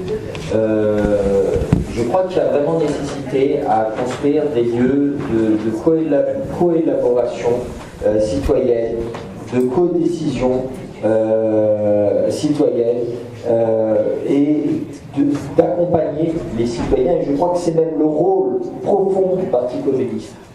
Et même historiquement au XIXe siècle, de dire qu'effectivement la démocratie représentative et élective ne se suffit pas à elle-même et que à côté de ça, il y a une démocratie directe à construire et il faut l'expérimenter, il faut être capable de pouvoir l'expérimenter, quitte à dépenser un peu d'argent pour financer et sortir l'échec, parce que c'est un peu notre raison d'être, enfin je pense, de pouvoir construire une société différente que celle qui a été construite sur le modèle républicain au moment de la Révolution française, avec l'idée profonde qu'il faut avoir peur du peuple. Voilà, donc je ne crois pas ça contradictoire avec la pensée communiste. Au contraire, je le crois profondément ancré dans le communisme depuis toujours. Voilà, donc à côté de ça, effectivement, enfin, on constate qu'il y a eu une table ronde sur la question de l'abstention avec l'idée que les gens ne se méfiaient pas de la chose publique, s'y investissaient réellement, mais pour autant se méfiaient d'un certain nombre de logiques partisanes. Et donc assimilaient effectivement la politique de l'UMP à celle du PS et assimilaient, et ont le sentiment quelque part de s'éloigner du fait de la technicité de plus en plus importante du politique et aussi de l'écart de plus en plus important qu'on donne à voir entre l'élaboration des politiques et la capacité du citoyen à choisir. L'écart qu'on rappelle aux citoyens au moment de la Constitution européenne quand il vote non et qu'on lui remet la Constitution européenne, qu'on rappelle aux citoyens au moment de la vote de la présidentielle quand il vote pour son ennemi, la finance, et qui finalement se trouve ministre et arrivé au gouvernement. Le citoyen, enfin moi je le pense sincèrement, je pense que le citoyen il a besoin de voir incarner dans ces organisations qui lui tendent la main et qui lui proposent une véritable alternative, et je pense que le Front Gauche le fait, voir incarner au sein du fonctionnement du Front Gauche et de la façon dont le Front Gauche s'adresse aux citoyens, voir incarner cette démocratie directe et cette autre façon de faire de la politique. Et ça, je pense que c'est un principe même du communisme et c'est un principe même des organisations qui nous accompagnent. Tu derrière toi. Et après, devant toi. Gérard, je vais m'inscrire dans ce qu'il a défini comme étant une mouvance communiste, une mouvance de transformation pour le socialisme du XXIe siècle et aussi du XXIe siècle. Parce que je pense que la question elle est fondamentalement posée à l'ensemble de la société aujourd'hui, elle est posée à l'ensemble du monde du travail, elle est posée à l'ensemble des citoyens. Donc c'est pour ça, je ne vais pas donner de précision, au stade où on en est dans le débat, pour mettre une étiquette et pour dire quelles sont mes réponses. Je pense que le débat qui est porté, il y a un premier piège à éviter. La peur des cartels, la peur des organisations. Il va falloir que ce qu'on a engravé dans la tête des gens, qu'on a gravé gravement dans la tête des gens, ça finisse par disparaître, parce que j'étais à des débats sur l'abstention, sur des sociologues qui étaient là, ils disaient oui, les gens s'intéressent à la chose commune, à la politique. Ils s'intéressent, ils ne sont pas dans le désintérêt. Il y a une espèce de refus dans le vote, peut-être, d'absence de vote, mais c'est intermittent, mais ce n'est pas parce qu'ils ne s'intéressent pas à la question politique. Donc, faisons de la politique. Et si on fait de la politique et qu'on voit la nébuleuse qu'a été le Front de gauche, c'est-à-dire une nébuleuse qui naît de l'absence de démocratie en 2005, de la casse de la réalité démocratique qui n'existe pas chez nous, eh bien, à partir de là, si on voit ça, on a vu la dynamique que ça a créée, et au niveau présidentiel, avec quelqu'un qui avait une dimension charismatique, et donc ça a créé un élan. Et cette dynamique, elle est retombée, parce qu'effectivement, la question, c'est de discuter des contenus. Et quand on sait qu'on appartient à un ensemble qu'on appelle Front de gauche, qu'on appelle autrement, je ne sais pas comment sera cet ensemble demain, mais en tout cas, ce qu'il y a de sûr, c'est qu'il faut que toute organisation qui soit à l'intérieur, elle ait une lisibilité très claire sur le contenu. Et c'est plutôt ce qui a fait problème. Ce n'est pas le fait de l'absence de démocratie dans l'ensemble, c'est le fait d'avoir la capacité d'une première chose, accepter qu'il y ait des confrontations quand il y a des organisations différentes. Il faut que tout citoyen, en dehors, appartenant ou n'appartenant pas, accepte qu'il y ait des différences d'appréciation, que ces différences d'appréciation soient discutées, elles soient menées, qu'au sein même des organisations, il y ait le débat, c'est-à-dire c'est plutôt l'absence de débat démocratique dans les organisations qui est problématique. Dans toutes les organisations, et au PS, n'en parlons pas. J'espère que les électeurs du PS vont se poser un peu des questions, ou les adhérents du PS vont se poser des questions demain. C'est à eux de répondre. Mais que toutes les organisations, elles apparaissent avec la lisibilité de leur contenu, que ce soit plus clair, que ce soit plus lisible, et que ce soit véritablement quelque chose que les citoyens peuvent effectivement s'approprier. Alors, tout le monde va intervenir. On finit. On finit. Tu prends le micro et après on va passer à droite quand même. Parce que... Oui, enfin. Chacun est à gauche, ne vous inquiétez pas. Bon. En réponse au camarade de Toulouse qui disait qu'on était dans une situation inédite, je voudrais quand même rappeler qu'aux alentours de 1938, il y a eu une première scission à l'intérieur de la CFIO qui a donné naissance au Parti socialiste ouvrier paysan de Marceau Pivert. C'est pas une nouveauté. En 1958, il y a eu déjà une scission au sein de la SFIO qui a donné naissance au PSA, dans lequel il y avait l'Alcroy, il y avait Rocard, etc. Et ils ont participé à la création des associations du PSU. La création du parti de gauche, c'est aussi une scission du PS. Et donc c'est quelque chose qui, j'ai l'impression même que historiquement, c'est quelque chose de récurrent. La question qu'il faut se poser, c'est quel est le devenir historique de ces expériences. Et le devenir historique de ces expériences, eh ben, il n'est pas grand-chose. Que ça soit le PSOP, que ça soit le PSU, ça n'a pas donné quelque chose de brillantissime. C'est ça que je veux dire. Le parti de gauche a créé un événement, puisqu'il s'est installé dans la durée et il a participé à la constitution du Front de gauche. Et par conséquent, c'est quelque chose qui est nouveau de ce point de vue-là.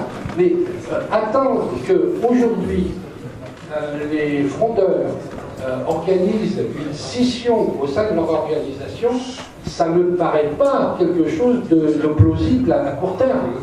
Et voilà, c'est tout ce que je voulais dire. tu interviens et vous le laissez, le pauvre il lève le dos depuis très longtemps et après on va au côté droit et après... Oui, oui. Tout le monde peut parler. Oui, donc je voudrais juste, sans intervenir sur le fond, qui est extrêmement compliqué sur la question, je voudrais intervenir sur la forme. Présente-toi. Il y a le mode communiste qui vient d'Orsay, dans le département de l'Essonne. Donc, sans intervenir sur le fond, qui est une histoire, qui est une question très très compliquée, je voudrais intervenir sur la forme de ce qui s'est passé cette année. On ne lave pas son linge sale en famille, surtout dans une période où il faut qu'on rassemble des gens. Ça devrait être limpide.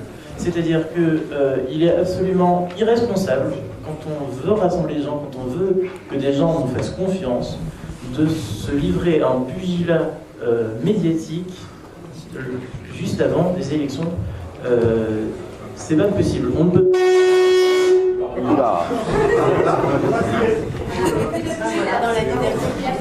Voilà. Il y a peut-être 2 micros allumés. Non, j'ai bien peur que ce soit plus grave. Ça va, c'est ça la porte? Oui, donc, pour finir, on ne peut pas gâcher 5 années de construction, 5 années de rassemblement, 5 années à aller voir des gens, à leur dire allez, venez, même si vous ne voulez pas vous engager dans un parti ou quoi que ce soit, venez, qu'on ne peut pas en 4 mois gâcher l'espoir des millions de personnes, gâcher l'espoir des 4 millions de personnes qui ont quand même voté pour moi le présidentiel. Voilà.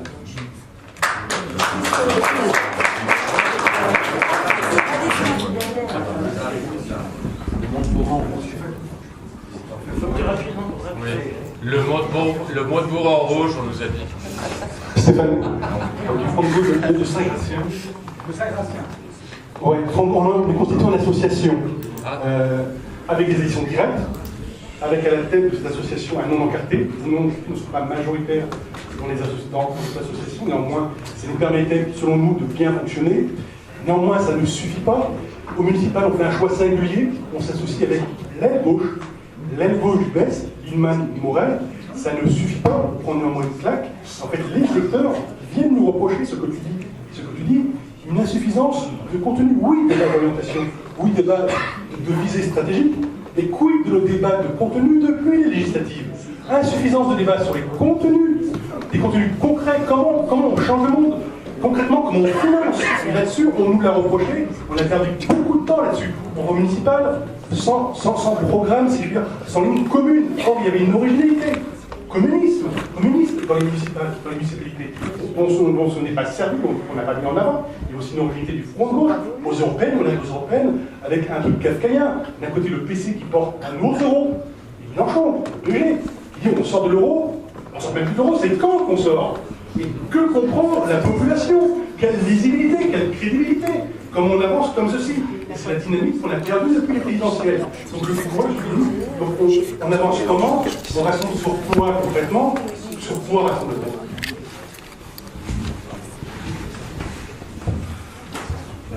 Alors, Pierre du Val-de-Marne, Colonel. Alors, du coup, moi, on entend là le propos liminaire des intervenants et puis les interventions de Pierre Assette est quelque chose qui m'interpelle quand même énormément. À savoir que, quand même, toute la discussion tourne, en fait, à l'agenda électoral et à cette course effrénée, en fait, à l'agenda électoral. Les analyses à chaque fois qu'on porte sur le front de gauche, c'est sur des résultats électoraux. On se pose, du coup, on est confronté toujours à cette même problématique, et puis d'un côté comme de l'autre, en fait, on a cette faculté, en fait, à analyser avec un petit élément, en fait, pour argumenter son propos. Enfin, avec les résultats, on peut leur faire dire un peu tout ce qu'on veut, quoi. Et dans le même temps, on perd un petit peu de vue des éléments qui me semblent quand même vachement importants. C'est on perd dans l'analyse que le marathon électoral, c'est pas quelque chose en fait qui fait la force en fait des organisations ouvrières. Enfin, c'est la démocratie bourgeoise qui a dicté ces règles du jeu et pas de manière à ce que la démocratie puisse vivre et c'est dans la perspective en fait de gagner à chaque fois, quoi. On investit du coup, on se pose toujours le problème, et c'est parce qu'il n'y a pas suffisamment de démocratie dans le front de gauche, machin, il faudrait ouvrir le front de gauche plus largement, il faudrait faire des associations du front de gauche. Sauf qu'en fait, quand on est dans une problématique purement électorale, en fait, qu'on mette des orgas constitués, en plus on rajouter des noms encartés, ça dépassera pas le problème que, en fait, les problèmes ils se cristallisent sur qui c'est qu'on va mettre sur la liste. Et que chacun fait valoir en fait son intérêt d'organe à aller sur une liste. Et les non encartés, c'est pareil en fait. Donc on peut se dire c'est la panacée, ça va être la solution miracle en fait de constituer le front de gauche en association, donc ça restera les mêmes problématiques. Tant qu'on ne se pose pas la question en fait, qu'est-ce que c'est le front de gauche. Moi personnellement, je trouvais que l'idée était intéressante, mais dans le sens où on est en mesure en fait de créer du rapport de force à la fois dans les institutions, mais aussi en fait sur le terrain. Et je vais reprendre là ce que disait Éric Coquerel. On ne va pas discuter avec les mêmes gens parce que le fait là, leur grand truc là de partir sur il faut batailler sur la 6ème République. Moi, quand je discute avec les gens, c'est pas la priorité des gens. La priorité des gens, en fait, c'est le pouvoir d'achat, c'est le fait de pouvoir finir le mois. Et du coup, moi, je me pose la question pourquoi le front de gauche n'est pas en capacité d'aller plus loin en fait que les organisations avec des gens qui s'inscrivent un petit peu dans ce champ-là politique. Pourquoi on n'est pas en capacité d'aller fédérer les gens sur du fond, sur des idées. Genre là, pourquoi en plus, c'est un gouvernement en principe de gauche, et dans la représentation que les gens en ont, ça a été dit, pour eux, c'est la gauche, c'est du coup la gauche qui travaille. Pourquoi on ne crée pas les conditions en fait d'un mouvement social en fait sur des thématiques fortes, genre l'augmentation des salaires. La gauche, en fait, c'est sa responsabilité d'augmenter les salaires. Nous, on la bataille avec tous ceux qui sont pour qu'on augmente les salaires en France, allons voir les syndicats, allons voir les associations, et allons nous mener la bataille tous ensemble, plutôt que de s'enfermer perpétuellement en fait dans cette course à l'agenda politique. Et puis, est-ce que le front de gauche ceci, cela, est-ce qu'il est mort, est-ce que machin, est-ce que c'est des débats, pour moi, je trouve au final, c'est stérile, et on perd des gens. C'est quand même hallucinant d'analyser les résultats électoraux des municipales et de voir que dans énormément de villes, il y a plus de 50% de la population qui ne s'est pas déplacée. Et pourtant, les gens, quand on discute politique avec eux, on sent qu'effectivement, il y a des volontés de faire des trucs. Mais il faut donner du concret dans la politique, quoi. Et je rejoins aussi ce qui a été dit sur la responsabilité vis-à-vis des médias. Le fait que le front de gauche constamment en fait on parle, les médias ils sont friands de ça, il n'y a pas de souci.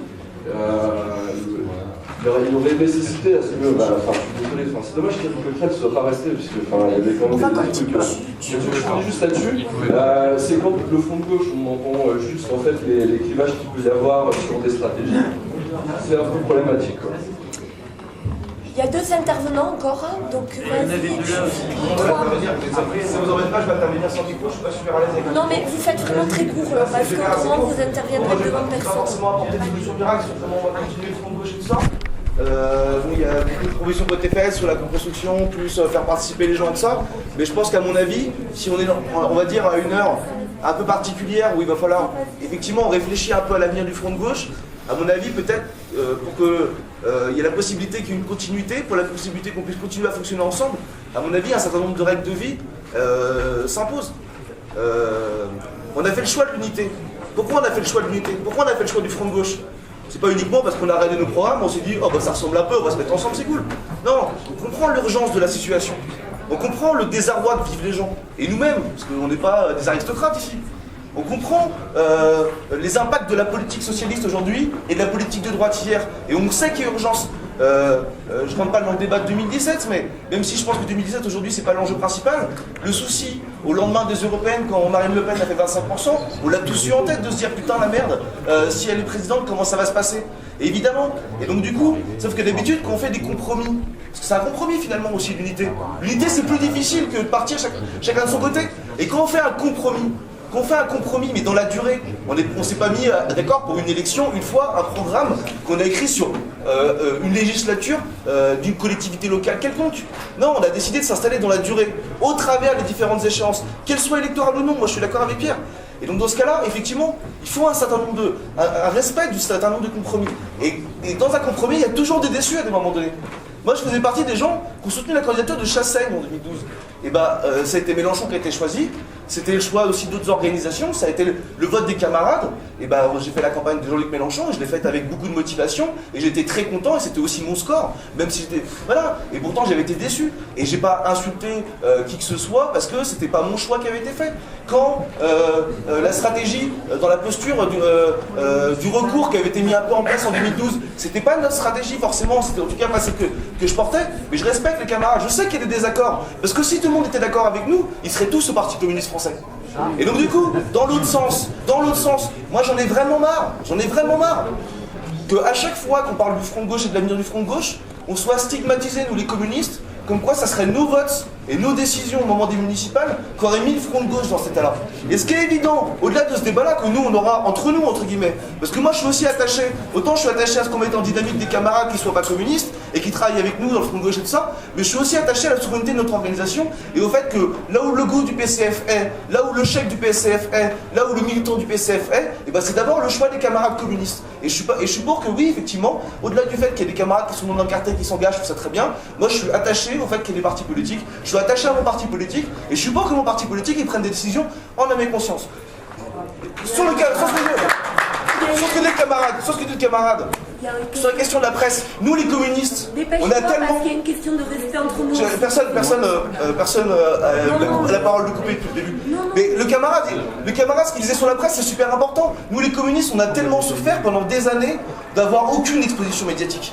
À chaque fois qu'on avait dit quelque chose à dire, on avait l'humanité, on avait nos propres outils, mais quelle difficulté on avait pour avoir seulement 15 secondes pour pouvoir passer à la télévision pour dire... Et quand on voit des copains du front de gauche, d'autres organisations, qui utilisent des minutes entières pour expliquer pourquoi Pierre Laurent avait tort pendant les municipales, ça nous désole. Et pas uniquement parce qu'on est en désaccord sur ce truc-là, mais parce qu'en fait on ne peut pas construire une unité dans la durée si on ne respecte pas les organisations. Et l'objectif de tout le monde dans le front de gauche, c'est que le Parti communiste s'investisse de façon pleine et entière. Pas uniquement les communistes qui aujourd'hui sont d'accord avec aller avec ensemble, avec le parti de gauche, mais que l'ensemble des camarades, du plus convaincu de la première heure au plus sceptique de la dernière heure. Lui aussi, il faudra qu'il y aille. L'objectif, c'est pas qu'on puisse adhérer directement au front de gauche et que des communistes qui sont d'accord avec le front de gauche puissent adhérer et que les communistes qui aujourd'hui sont sceptiques puissent pas adhérer. Autrement, on réglera pas le problème. Oui, il y aura des citoyens qui pourront venir, qui sont non encartés, mais on perdra des camarades dans l'histoire et ça, personne ne le veut. Donc, à mon avis, une des éléments de base, au-delà du débat citoyen, et je conclue là-dessus, un des éléments de base qui est important et qui va conditionner la réussite du front de gauche dans l'avenir, c'est reposer des éléments de base en termes de fonctionnement et de respect commun. C'est ça, à mon avis, l'élément qui est important. Alors écoutez, tu es intervenu 10 minutes quand même, je tiens à te le dire. Oui, voilà.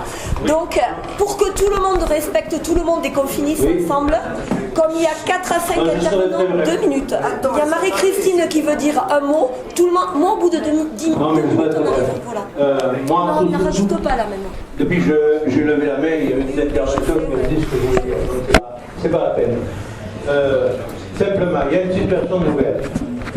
Nous avons une situation créée par les positions que prend le gouvernement actuellement, donc nécessité, dans la perspective des élections présidentielles, effectivement, nécessité de rassembler le plus largement possible. Donc là, il y a débat.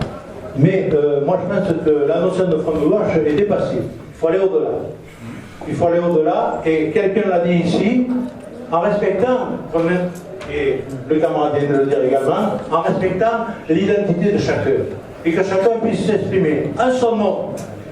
Et on ne dira pas ce problème qui posait effectivement avec des gens qui parlent pour nous et qui se battent contre nous. Et moi, et les problèmes, c'est dans nous. Voilà, donc c'est tout ce que je voulais dire. Donc il faut retrouver une nouvelle, élargir le rassemblement.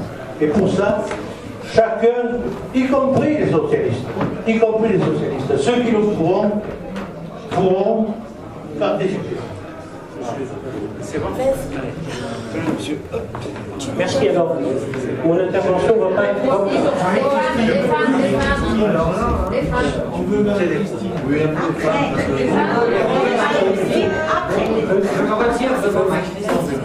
Alors, mon intervention, en fait, ne va pas être politique. Elle va être artistique, si on veut. J'aurais pu vous chanter quelque chose, mais je ne vais pas le faire. Je suis Alain, donc je viens du 66. J'ai vu Marie-Pierre Vieux lors du meeting de Cabestany, où il y avait Francis Daspe du PG qui a fait la première partie de discours. Et avant, j'étais en Ardèche, donc j'ai voté par procuration pour Marie-Christine. Voilà, donc, ce que j'avais à vous dire, c'est que moi je suis venu au socialisme et au communisme, pas par Marx, mais par Pablo Neruda, par Ferrat, par Brassens. Tout ça, je voulais vous dire que c'est pas du tout au départ par des bouquins, des théories des colloques. Et en fait, maintenant je suis dans le 66 et je suis au RSA. J'ai le temps d'avoir un petit jardin.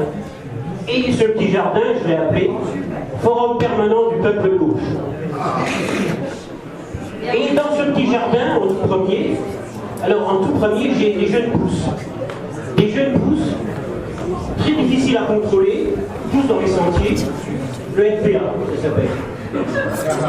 Alors le problème, c'est que ces jeunes pousses, j'ai un mal fou à les faire grandir. Je peux arroser, très compliqué. Et puis, donc, juste après, j'ai un carré tout vert, bio. J'ai un carré bio, avec de l'herbe. Alors le problème, c'est l'herbe, elle n'a pas tous les jours la même couleur. Et des fois elle est vert clair, elle est vert foncé, en fin de compte, elle est versatile. Voyez-vous, mais elle est versatile. J'ai pas fini, et puis un chien donc qui cherche absolument à rentrer dans mon jardin par les allées. Alors le chien, non, il est des fois sympa, mais des fois beaucoup moins, il n'arrose pas, c'est le PS. Alors ça c'est compliqué et c'est difficile à gérer. Mais tout au bout de mon jardin, là j'ai un grand espace. Et dans ces grands espaces... Et dans ces grands espaces, j'ai deux sortes de fleurs. Donc j'ai des jolies fleurs, des fleurs des champs, mais très mignonnes, et ça s'appelle des convergences. Et ça, je les arrose tout le temps.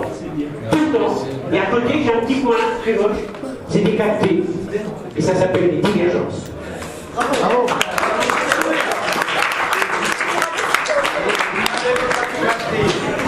J'ai l'habitude de parler au Parlement européen et qu'en général on a 1 minute, 1 minute 30. Je vais essayer de faire... sur le mode de la plaisanterie, j'ai envie de dire, j'ai failli être une des victimes du fonctionnement du cartel. Marie-Christine, on a j'ai failli... J'avais l'habitude d'intervenir au Parlement européen, chers camarades. Au Parlement européen, en général, on a 1 minute 30 maximum. Donc, dis-moi, sur le mode de la plaisanterie, mais néanmoins sérieusement, j'ai quand même été une des victimes, failli être une des victimes du fonctionnement du cartel. La première chose que j'ai envie de dire, c'est qu'on a perdu 2 ans. Et Marie-Pierre a raison, on aurait dû tirer des leçons dès les législatives. Parce qu'il y a quand même eu un petit décalage entre législative et présidentielle. Et ça, on ne l'a pas fait. On ne l'a pas fait parce qu'on n'a pas travaillé. On a fait un certain nombre de grands discours, etc. Mais on n'a pas travaillé. Et on s'est laissé enfermer. Et je m'en fous de savoir la responsabilité à qui, ça a été dit par d'autres. Et il y a des responsabilités partagées, ça dépend des endroits. On va focaliser sur Paris notamment, et ça a été dramatique. Mais il y a eu des cas de figure très différents un peu partout. Et je pense que ça, c'est pas le sujet. On s'est laissé enfermer dans ces questions d'alliance, et ça c'est dramatique. Comment on peut essayer de faire avancer? Moi j'entends qu'on va faire, qu'il faut parler de démocratie, qu'il faut faire parler du peuple, etc. La première question qu'il faut se poser, c'est comment on fait. Et la question, c'est pas par des alliances, des stratégies, etc. C'est en parlant des questions de fond, et en allant vers les gens, et en demandant aux gens de quoi ils ont envie de parler, plutôt que d'aller leur donner la bonne parole avec de préférence un chef qui est en tête du cinéma. C'est ça faire vivre la démocratie. C'est ça donner la parole au peuple. On peut toujours s'empailler sur tel ou tel truc. La question, c'est de travailler d'abord et avant tout les questions de fond et partir des préoccupations des gens. Et puis 2 choses très vite. Arrêtons d'opposer le national et le local. Les convergences, il faut qu'elles existent au national et au local. Les choses qu'on fait au national, elles montrent l'exemple d'une certaine façon, en mettant beaucoup de guillemets, mais aussi, il faut aussi tirer les expériences de ce qui se passe au niveau local. Il y a des choses au niveau local qui fonctionnent, il y a des assemblées citoyennes au niveau local qui fonctionnent, et c'est de celles-là qu'il faut apprendre. On a à apprendre les uns des autres. Il ne faut pas qu'on fonctionne avec des conditions, avec des oukases, il faut qu'on ouvre les portes. J'entendais dire tout à l'heure, on verra qui va voter le budget, on verra qui va voter la conscience, et après on fait quoi? Après on fait quoi? On se donne une échéance à 1 mois, à 2 mois, à 3 mois?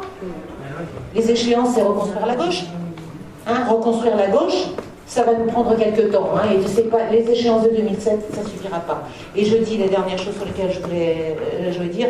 Pour moi, je le dis, je le répète, c'est pour ça que j'ai signé à la fois des appels nationaux et des appels qui appuyaient sur le niveau local. Sur le local, la question des adhésions directes ne réglera rien. Elle ne réglera rien en tant que telle si on ne travaille pas sur les questions de fonctionnement du terrain. Parce qu'on aura juste sauté une planche.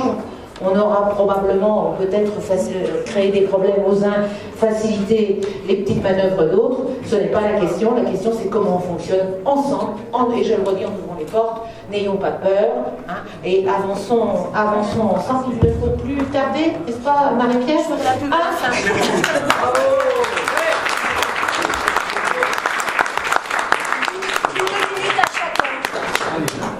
Une minute. Combien? Comme en manif, 1 minute. Comme au Parlement européen. Non, mais je crois que la question, honnêtement, on a une chance. Ça va être paradoxal. La saloperie que Hollande et Macron viennent de faire modifie profondément la situation, et y compris nos débats. Je vous promets que si ça ne s'était pas passé, aujourd'hui on discuterait de la fin du front de gauche. Aujourd'hui, plus personne ne va s'aventurer à dire on va faire autre chose. C'est très bien de faire autre chose, mais commençons déjà par partir et sauvegarder ce qu'on a. Parce que moi, sauter d'un cheval à l'autre, j'adore, mais à condition qu'il y ait un autre cheval.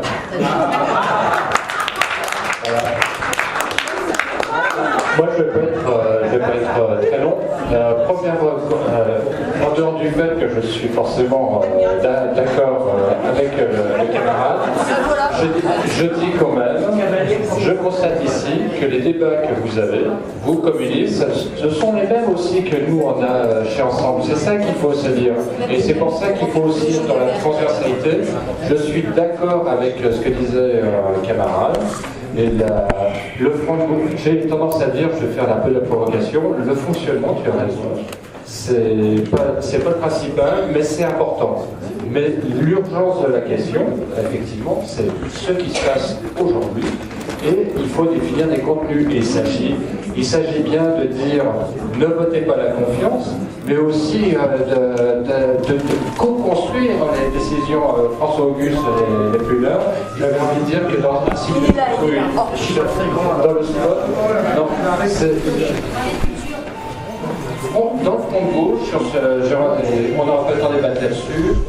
Il y a quelque chose qui a réussi. Moi, je pense que tout ne se passe pas dans l'institution, que c'est de partir par le bas. Je suis autogestionnaire. L'autogestion, c'est un débat, c'est aussi un chemin.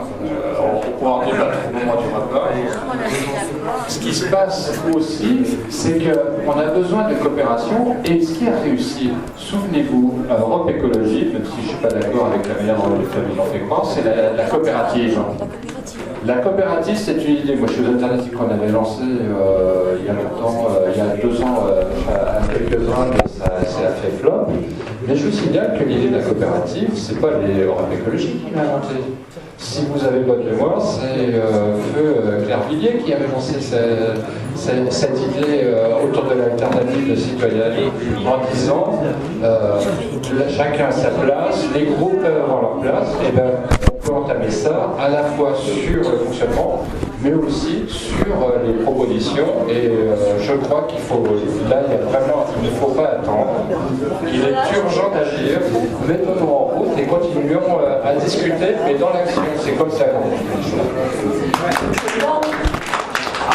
On va se quitter, mais en même temps, le 6 septembre, quand même, qu'il n'y ait pas d'ambiguïté, ce n'est pas la conclusion d'un débat et d'une action, c'est au contraire relancer les choses et se donner plume. Excusez-moi d'une pub. Voilà. Un livre qui s'appelle Ne plus tarder, avec 13 interventions dont 10 femmes. Et vous verrez, on a parlé beaucoup de convergence, mais vous verrez, il y a une contribution de Caroline Dehaas, qui est féministe, une autre de Philippe Marlière, qui est socialiste affligé, une autre d'Élise Lovi, qui est donc écologiste, Marie-Christine Vergia et des gens du Front de Gauche. Vous retrouverez le débat d'aujourd'hui et ne plus tarder parce qu'il y a une